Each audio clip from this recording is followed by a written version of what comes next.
Assalamualaikum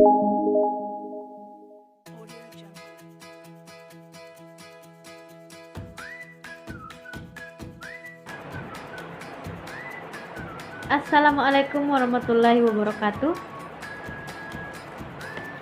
Perkenalkan, nama saya Putri Salsilia Susanto dari kelas PT IKC. Mata kuliah yaitu Pengantar Ilmu Komputer. Dosen Dr. Mustari Lamada SPD MT, Universitas Negeri Makassar. Topik yang saya akan bahas di sini yaitu pengantar basis data. Ada 7 pokok pembahasan yang saya akan bahas di sini yaitu 1.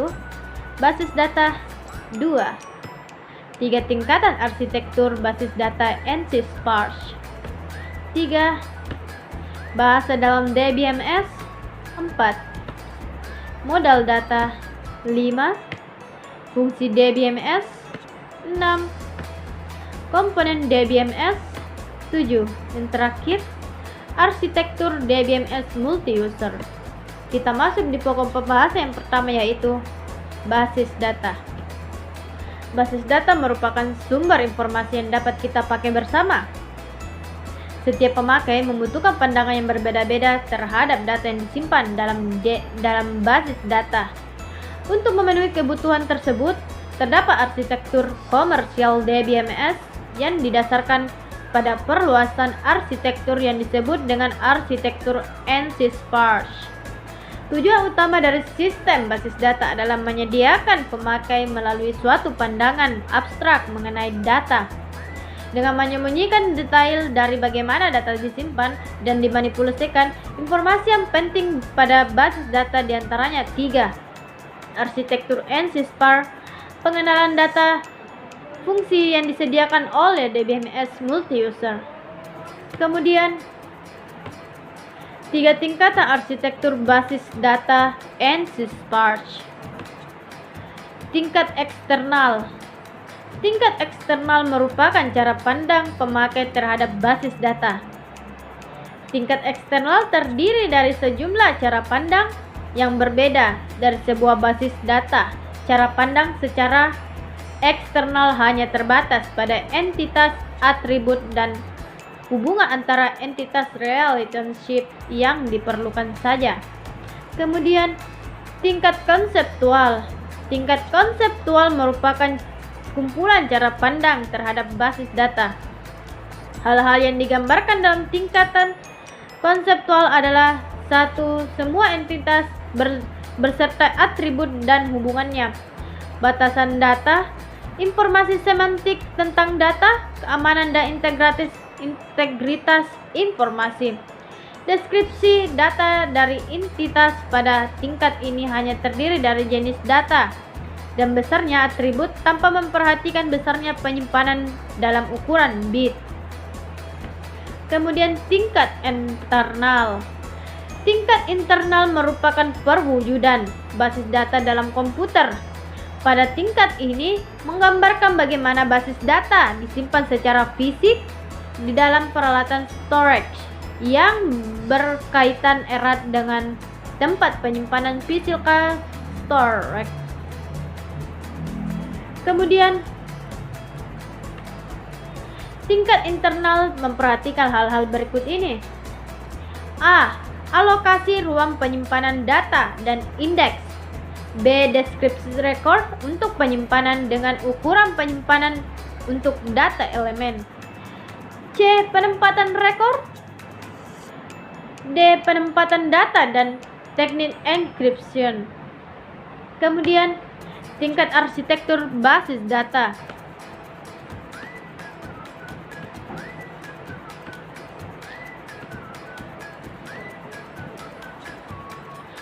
Yang digambarkannya itu external level, kemudian conceptual level, kemudian internal level. Inilah tingkatan arsitektur basis data. Kemudian data independence.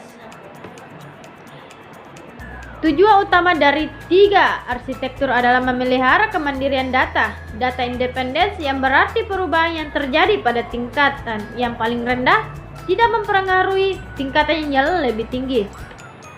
Ada dua jenis data independence, yaitu physical data independence, bahwa internal skema yang dapat diubah oleh DBA tanpa mengganggu konseptual skema. Logical data independence, bahwa konseptual skema dapat diubah oleh DBA tanpa mengubah eksternal skema. Prinsip data independence adalah salah satu hal yang harus diterapkan di dalam pengelolaan sistem basis data, dan alasan-alasan sebagai berikut. 1. DBA mengubah isi, lokasi, perwujudan dalam organisasi basis data tanpa mengganggu program-program aplikasi yang sudah ada. 2. Pabrik, agen peralatan, software pengolahan data dapat memperkenalkan produk-produk baru tanpa mengganggu program-program aplikasi yang sudah ada. 3. Untuk memindahkan perkembangan program-program aplikasi. 4. Memberikan fasilitas pengontrolan terpusat oleh DBA demi keamanan dan integritas data dengan memperhatikan perubahan-perubahan kebutuhan pengguna. Kemudian, bahasa dalam DBMS. DBMS Database Management System adalah kumpulan program-program yang mengkoordinasikan semua kegiatan yang berhubungan dengan basis data. 1. Data Sub-Language. Data Sub-Language adalah subset bahasa yang dipakai untuk operasi manajemen basis data. Dalam penggunaan biasanya dapat ditempelkan embedded pada bahasa tuan rumah, COBOL, PL, Thread 1, dan sebagai berikutnya.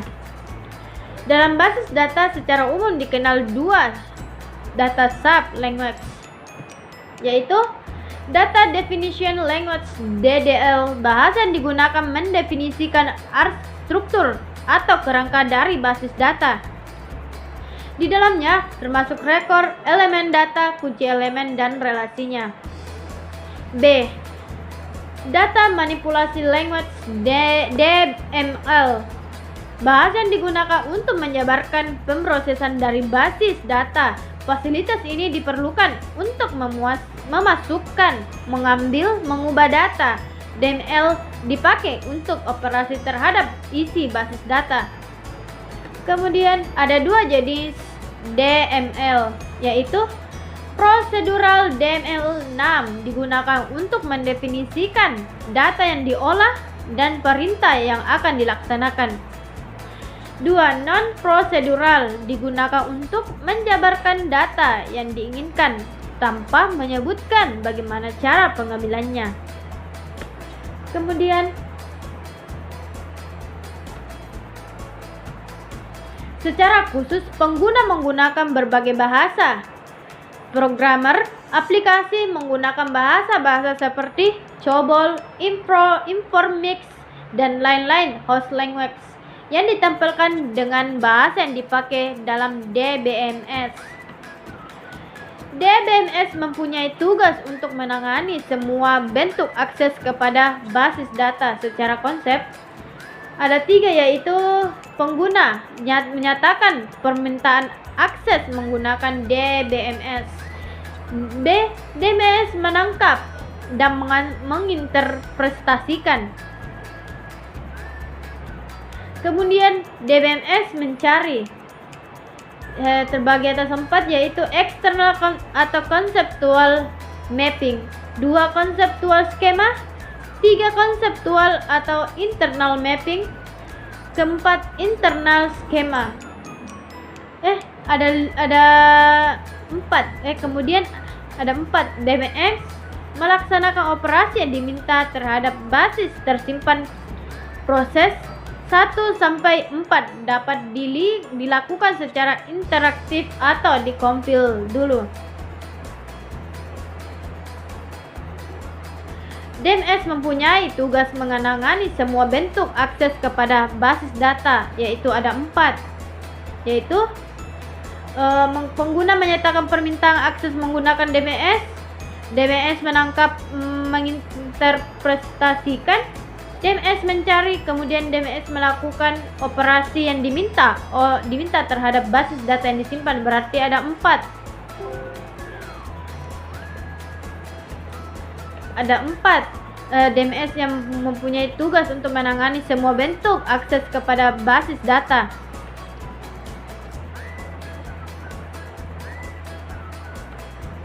Kemudian model data. Model data adalah kumpulan konsep yang terintegrasi yang menggambarkan data, hubungan antara data, dan batas-batasan data dalam suatu organisasi.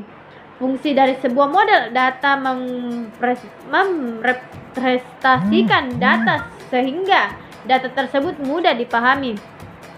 Untuk menggambarkan data pada tingkat eksternal dan konseptual digunakan model data berbasis objek atau model data berbasis rekor.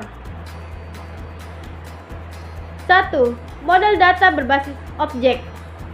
Model data berbasis objek menggunakan konsep entitas, atribut, dan hubungan antara entitas. Beberapa jenis model data berbasis objek yang diumum adalah entity relationship, semantik, fungsional, object oriented.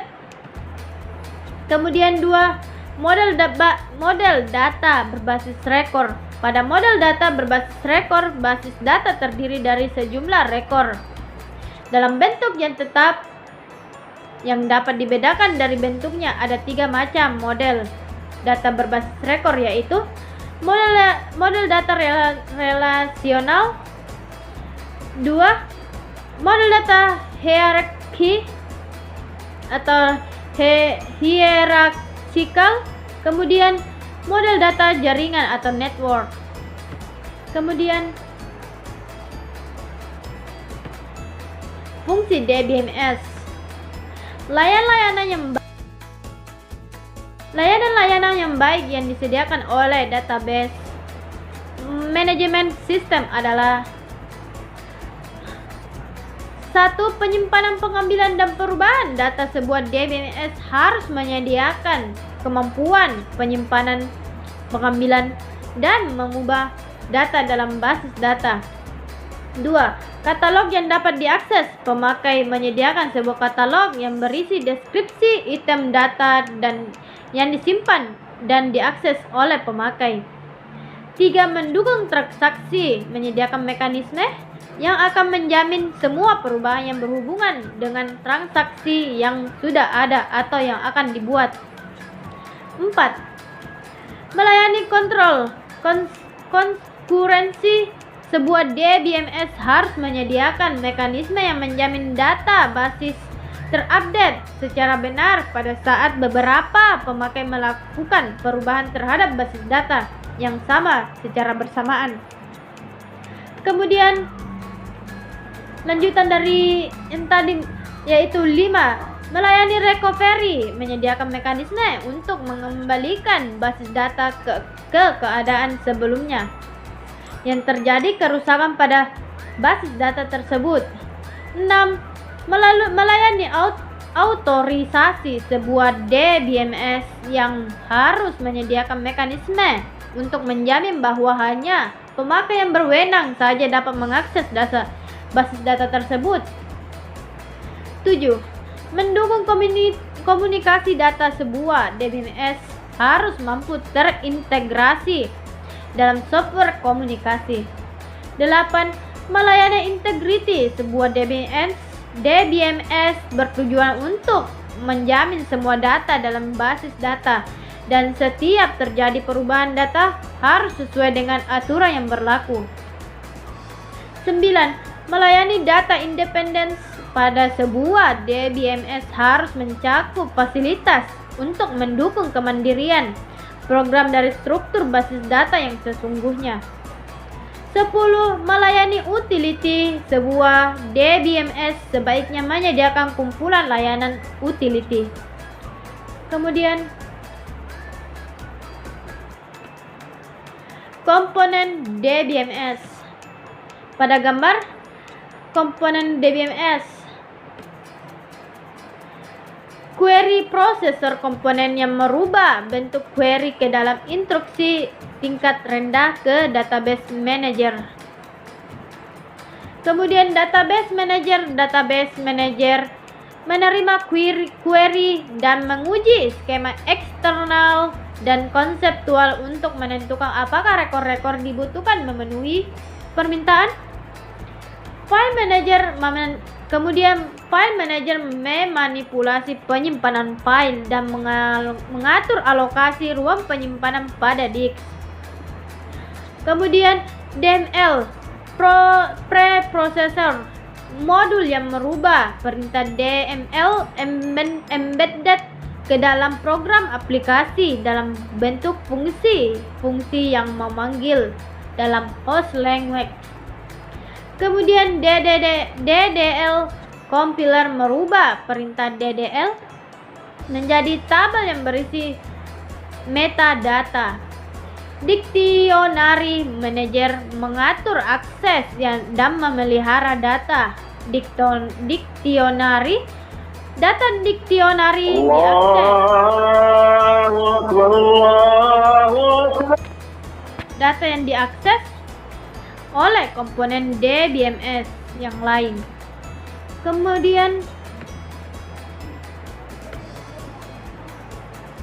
komponen software utama database manager, authorization control modul yang memeriksa apakah mempunyai wewenang untuk menyelesaikan operasi. Kemudian command processor memeriksa apakah pemakai mempunyai wewenang untuk menyelesaikan operasi. Kemudian integrity checker untuk semua operasi yang merubah basis data. Integrity checker memeriksa operasi yang diminta memerlukan batasan integritas. Kemudian query optimizer modul ini menentukan strategi yang optimal untuk eksekusi query. Kemudian transaction manager modul ini mengerjakan proses-proses yang dibutuhkan operasi yang diterima transaksi. Kemudian scheduler modul ini bertanggung jawab untuk menjamin operasi secara bersamaan terhadap basis data sehingga berjalan tanpa ada masalah antara yang satu dengan yang lain. Kemudian recovery manager modul ini menjamin basis data tetap konsisten walaupun terjadi kerusakan. Kemudian buffer manager modul untuk bertanggung jawab terhadap pemindahan data antara main memory dan secondary storage pada disk dan tape. Kemudian arsitektur DBMS multi-user. 1. Teleprocessing. Arsitektur tradisional untuk sistem multi-user adalah teleprocessing, di mana satu komputer dengan sebuah CPU dan sejumlah terminal seperti pada gambar berikut ini. Gambar arsitektur teleprocessing. Kemudian terminal untuk pemakai berjenis dump yang dapat berfungsi sendiri dan masing-masing dihubungkan ke komputer pusat. Terminal tersebut mengirimkan pesan melalui subsistem mengontrol 12 komunikasi pada sistem operasi ke program aplikasi yang bergantian menggunakan layanan DBMS dengan cara yang sama. Pesan yang dikembalikan ke terminal pemakai.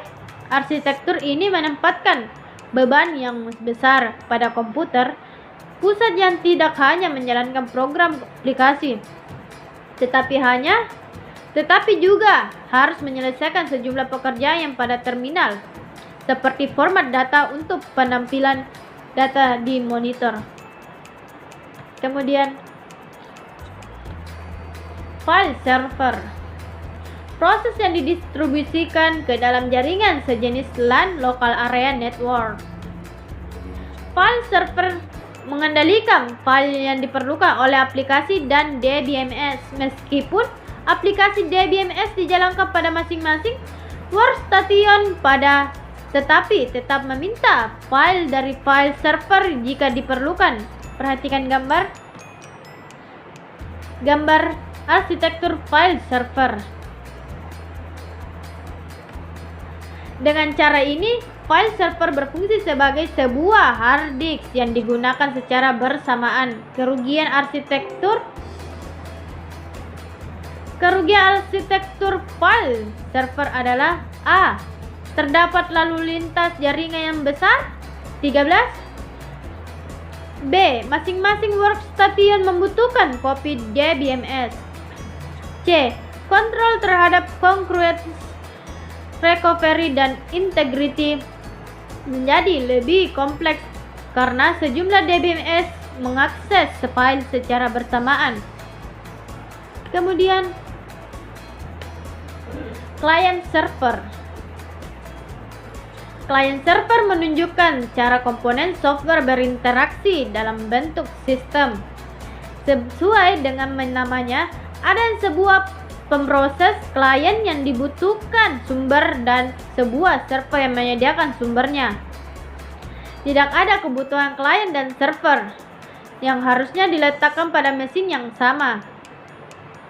Secara ringkas, umumnya server diletakkan pada satu sisi dalam LAN dan klien yang di sisi lainnya. Gambar arsitektur client server. Dalam konteks basis data, klien mengatur interface berfungsi sebagai workstation tempat menjalankan aplikasi basis data. Klien menerima permintaan pemakai, memeriksa sintaks dan generate kebutuhan basis data dan SQL atau bahasa lainnya, kemudian meneruskan ke server, menunggu respons, dan membentuk respon untuk pemakai akhir. Server menerima dan memproses permintaan basis data, kemudian mengembalikan hasil ke klien.